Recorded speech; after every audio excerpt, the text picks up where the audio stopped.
DeFoi with News Junkies. I'm Christy Aiken, photojournalist. And we're here to introduce a brand new segment with Michele Wilson, who's going to be talking about estate planning coming up on News Junkies. I'm Bill DeFoi. Welcome back to News Junkies. Joining me right now is Michele Wilson, and she is with Premier Solutions International, and we're going to be talking about identity theft. And Michele, good to have you with us. Thank you so much, Bill. It's a pleasure to be here. Let's talk a little bit about identity theft. What is it, and who can be impacted by it? Well, basically, there's 5 types of identity theft, and you hear in the news, financial, which is really credit cards and bank, and, anyone can be affected by it. Adults and children can be affected by identity theft. And as I said, there's 5 types of identity theft, and the first type is financial, then there's also Social Security, medical, criminal character, and then there's also personal. The one that the medical, it seems to me that's on the rise these days. Absolutely. Because people don't have health insurance, and you hear the breaches like Anthem, and it's so easy to get all your personal information, your private information, such as your name, your address, your Social Security number, and that can be sold on the black market, and it's very profitable to the identity theft thieves out there. Well, identity theft in general seems to be on the rise. And financial, I've been the victim of identity theft. I know what it's like, and that can be very damaging and time-consuming to try and get corrected. You're correct. Actually, I've been a victim also, and it takes about 600 hours if you're true, a victim. If you're, it's just the stress involved also with identity theft, and having a protection plan can help to alleviate that, to help you with the hours that is spent just trying to clean up the mess that identity theft thieves have taken. Well, I can attest that about 600 hours, that's about right, because I remember several days in a row I was on the phone to the credit card companies, the credit reporting agencies, and other creditors that I had to try and get that whole debacle straightened out. And as you said, that's like financial. Now, what if it with like your medical records and things like that? How do you clean that up? If you're not really a professional on knowing how to do that, it can take longer trying to get through the system. As I said, with medical, your medical records could be affected with blood type. What do you do? How do you correct that? And so, having a plan in place can help you, alleviate that and help you get through the process. We'll talk about a plan in just a moment, but right now I'd like to find out what can people do to start the process of trying to protect themselves from having identity theft happen to them. Well, I would say education is really the first step in being aware of what identity theft is. As I said earlier in the news, we hear about the credit card and the banks, but I've heard stories of, and I've known people who have been involved, like with driver license. People use other people's driver's license information, and then you're going to work at 6 o'clock in the evening time for a traffic incident, just a plain old like traffic ticket, and then you find out you have a warrant out for your arrest. So what do you do in that situation? So it's just really understanding how to protect your private information. It's kind of difficult because we have databases out there, but just really educating yourself what it is and then taking steps.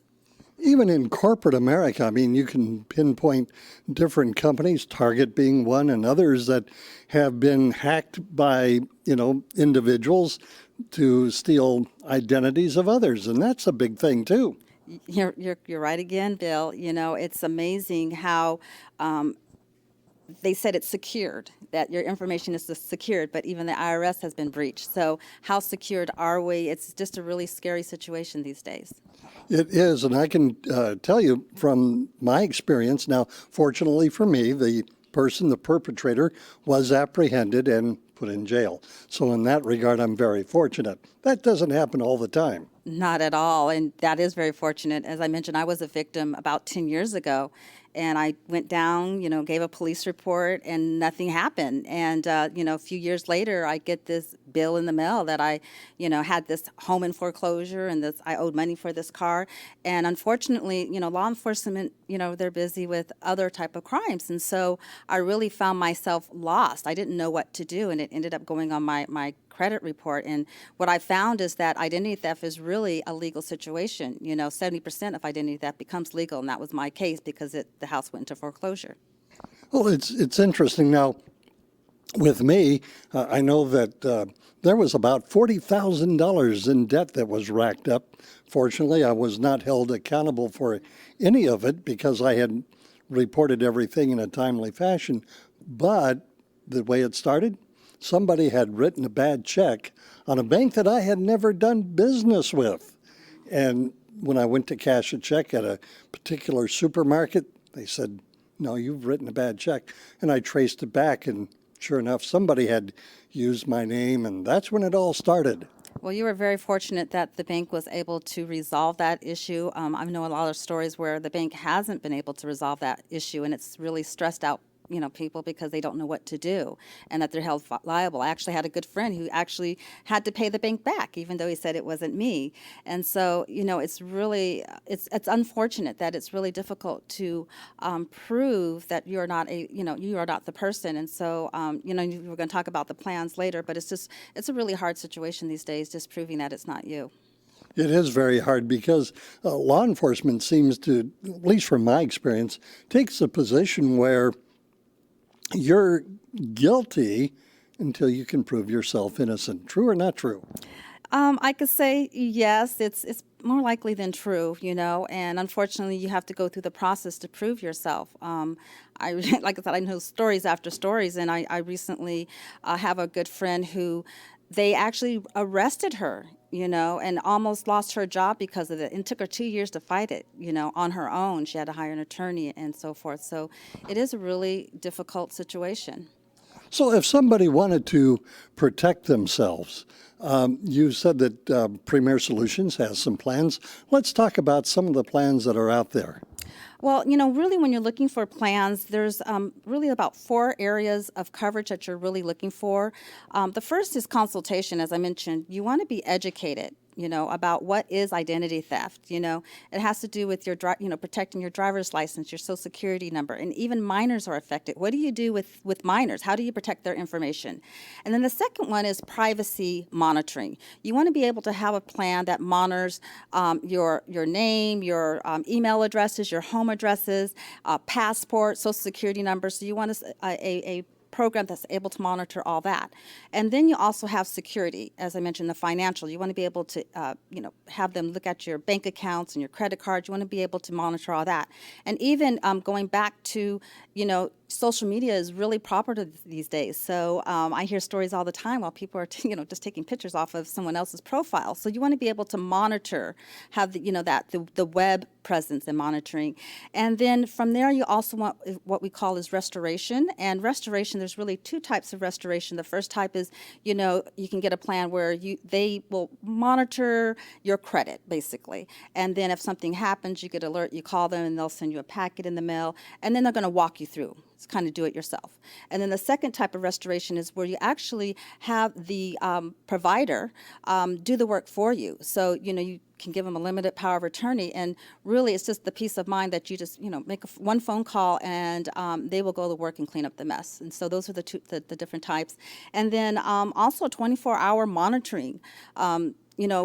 Criminals don't work from 9 to 5 anymore, so you really want to be able to have access 24 hours, 7 days a week, 365 days a year. And I suspect that criminals don't even work from home anymore, and not even in this country. I recently read an article how, a bank robber can be in his basement and literally, thousands and thousands of banks in 10 seconds or less, and they've robbed the bank. So yeah, you don't even have to go into the bank to rob a bank these days. So people's information is being sold on the market all day long. Well, I tell you what, we're just about out of time, and I would be remiss if I didn't give you an opportunity to give a website and a phone number for more information. Okay, well, you can go to Premier Solutions International. You can also contact me personally at 805-304-5088. And I'll give you my email address, too. It's Michele, Michele, @ Premier Solutions, and that's intl.com. Wonderful. Michele Wilson, thank you so much for joining us. And I hope that we can have you back again and talk about other areas that Premier Solutions works with. I would love to. Thank you very much. All right. Thank you very much. Stay tuned. I'm Bill DeFoy. You're watching News Junkies with the Heritage Media Group. I'm Bill DeFoy. Welcome back to News Junkies. Joining me right now is Michele Wilson, and she is with Premier Solutions International. And we're going to be talking about the importance of wills and trusts. Michele, good to have you back with us. Thank you for having me back, Bill. All right. So wills and trust. What are the significant differences? Can you get into that? And how important are wills and trusts these days? Well, I'm not an attorney, so I can't really get real specific. I would always advise, to speak with an attorney. But basically, a will is your foundation as far as your estate planning. And depending on your assets, you would need a trust. And speaking with an attorney would be able to advise you. But really the importance about having your estate planning documents in place, I like to give an example of me. I'm a single mom, and I have a son who's ill, and I didn't realize that if I did not have my will in place and something were to happen to me, that the state of California would have a say-so in what happens to my child. And so a lot of people think it has to do with financial. It really does not have to do with financial. It has to do with, it's kind of like a love letter to your family. How do you want, especially if you're parents, where do you want your children to go? So that's really the importance of a will. And then, secondly, part of the estate planning is just a health care medical directive. I recently lost my mom, and you want to know what their wishes are. You hear stories in the news all the time that people don't have those documents in place, and unfortunately the state has to take over, and it's not really a happy case sometimes when you're having the state take over. And then just with family, you want to have that conversation with your family members too, because siblings fight all the time. You hear stories after stories where families just are broken, because they haven't gotten those basic estate planning in place. Well, that's probably very true, because you get down to end-of-life issues, and if you don't have that in place, people begin to scramble. You're absolutely right. Like I said, it's already a stressful situation for the family, and it's actually said that, 7 out of 10 people do not have a will in place. I'm actually working with a young lady right now, and her mother has dementia and no planning documents, and she needs to pay her bills. She doesn't have the proper documents, and so it makes it more difficult, and actually becomes more costly if you just took that time to have those documents in place. It's just it just takes the stress off the family.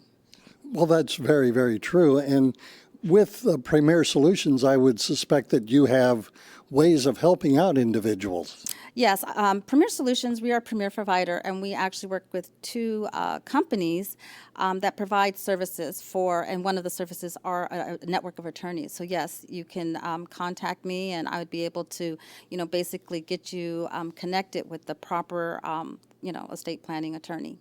And it's probably good to have a plan in place, because there is the rising cost of funerals these days. Yes, they are very costly. That's part of your estate planning. You don't want to leave it up to your family. I also had another experience, and I remember when a cousin they were calling around because they didn't have their basic burial in place. So it's unfortunate, but we are going to leave this world, and it's just nice that you just have your basic plans, your funeral, and all that planning, and then your will and your estate planning in place. Because there's a lot of stress on family members when you lose a loved one, and so why mount extra stress on them? Yeah, going back to cost, it is more affordable if you take care of everything in place before. When you're doing it at the last minute, that's where the cost comes in place, because it has to be done at that point in time, really. And so it's really a cost factor, stress, cost, and just, really, I just really encourage people just to take a moment and speak with your loved ones to learn, where you want your children to go, and if something happens to you, just to have those proper documents in place. Can you give us a kind of a summary between the difference, really, between a living will and a trust and straight-on life insurance? As I mentioned, I'm not an attorney, but your will, a living will has more to do with the medical, okay? And then you have your trust, as I said, it has to do with, your assets. You want to speak with an attorney. And I'm sorry, what was the third? Well, there's the difference between a will, a living trust, life insurance. Well, life insurance is really also, if you're, a provider, a head of household, and you have, wife and children, you want to make sure you have life insurance so that when you leave the earth, that they're taken care of. So life insurance is part of the estate planning. It's kind of like a whole package. So you have your life insurance, you have your will to tell you where you want your life insurance to go to, and then you have your, your estate as far as your funerals and that package. So it's really just speaking with professionals. They would be able to help you to get that whole package in place. Well, I tell you what, let's have you give the website for us where you can be reached and your phone number, email address, the whole 9 yards. Okay, it's premiersolutionsinternational.com, and you can reach me by email. It's Michele, Michele, at Premier Solutions, and it's intl.com. And my phone number is 805-304-5088. Michele Wilson, thank you so much. We'd like to have you back, talk about something else down the road. Thank you so much, Bill. It was a pleasure being here. And I'm Bill DeFoi. Thank you for joining us right here on News Junkies, a production of the Heritage Media Group.